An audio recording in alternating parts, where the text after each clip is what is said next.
Vaksinasi ini perlu saya sampaikan, tidak melindungi kita dari penularan.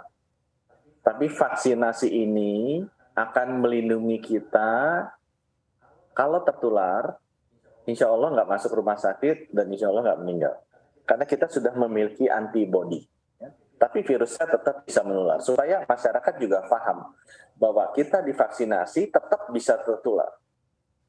Keunggulan dari vaksinasi, kalau kita tertular, relatif lebih ringan, tidak harus masuk rumah sakit, dan resiko kematiannya jauh lebih rendah.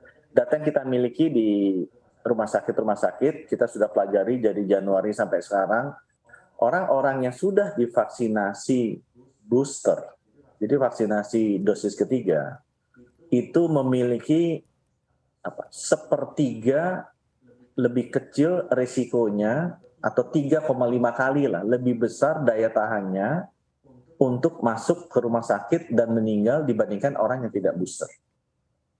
Jadi itu ya, orang yang booster kalau kita lihat yang masuk rumah sakit yang berat dan meninggal, itu kalau dia sudah di booster, itu 3,5 sampai 3,8 kali lebih tinggi, lebih kecil resikonya dibandingkan dengan orang yang belum di booster.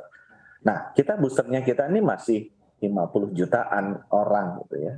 Padahal kita berharap boosternya bisa sampai di atas 100 juta orang. Jadi kalau saya ditanya, memang prioritasnya kita selesaikan dulu booster ketiga. Karena saya lihat ini karena rakyat sudah merasa kebal, sudah merasa bahwa pandemi ini terkendali, mereka tidak memanfaatkan booster yang ketiga. Padahal booster yang ketiga ini penting sekali untuk memastikan imunitas kita tetap tinggi, sehingga kalau terkena kita nggak ke rumah sakit, dan mudah-mudahan insya Allah tidak sampai kemudian fatal. Nah, khusus mengenai booster keempat memang kita berikan ke para pelayan kesehatan dulu, karena akhir-akhir ini kita lihat ada tren kenaikan. Sehingga kalau ada tren kenaikan, otomatis pasien ini kalau yang dirawat mesti ketemu dengan tenaga kesehatan akan terekspos lebih banyak. Nah, itu yang kita mau lindungi dulu.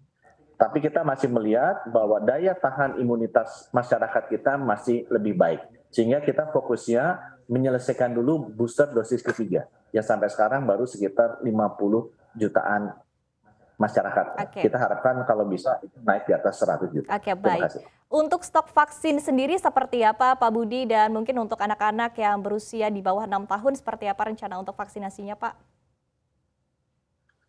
Stok vaksin kita masih berlebih ya, karena sumbangan dari negara-negara sekarang terus-terusan mengalir ke kita, karena alhamdulillah sekarang hampir di seluruh dunia produksi vaksin juga sudah cukup melimpah, sehingga harusnya tidak ada masalah untuk pemberian vaksinasi booster ini. Nah, memang ya untuk anak-anak itu masih banyak negara yang belum menjalankan. Ada beberapa negara yang menjalankan dengan prinsip melindungi anak-anak.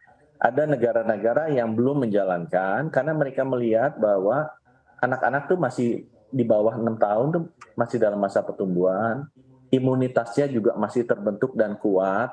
Data juga menunjukkan yang di bawah 5 tahun itu sangat sedikit ya, hampir tidak ada yang masuk rumah sakit dan meninggal. Ada, tapi dibandingkan dengan persentase yang lansia atau dewasa jauh di bawah, sehingga ada konservatisme bahwa kalau kita terlalu agresif membangun imunitas secara buatan, nanti akan mengganggu pertumbuhan imunitas dari anak-anak yang memang sekarang sedang maju.